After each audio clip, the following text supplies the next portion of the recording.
大利伫咧初三暗时，有一只对威尼斯出发的巴士，伫高架桥顶悬摔落去，佮引发火烧车。目前至少已经造成21个人死亡，未到20个人受伤。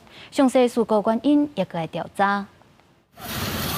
意大利马斯特雷的巴士落对桥卡的事故现场，一片土苍苍。消防员除了赶紧扑灭火势，也将受困伫外桥车底内底乘客赶紧救出来。 Si sono trovati tutti insomma, le persone dentro l'autobus anche con le fiamme, avvolte dalle fiamme.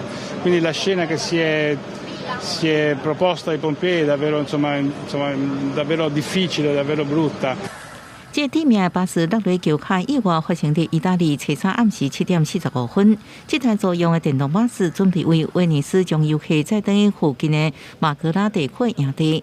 不过经过高架桥的时阵，巴士向冲破防护栏，过车为30公尺高的高架桥落在涂骹，故意竖在空中，搞到附近铁路的电线，马上引起大火。 当地派出20多台消防车赶去现场扑灭火势，包含意大利内政部长甲威尼斯市长拢赶去现场了解情形。Alcuni sono bene, poi ci sono alcuni che molto gravi. A Paolo li illusionati. Bambini?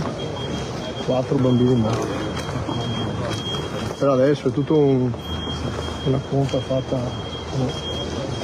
alle 10:05. 意大利伫2013甲2018年拢发生过严重的巴士意外，分别造成38人甲40人死亡。车山事故目前已经知影罹难乘客当中，包含5个乌克兰人、一个德国人，也有法国甲克罗埃西亚人，其中也有囡仔。40岁有7年经验的意大利籍巴士驾驶也不幸身亡。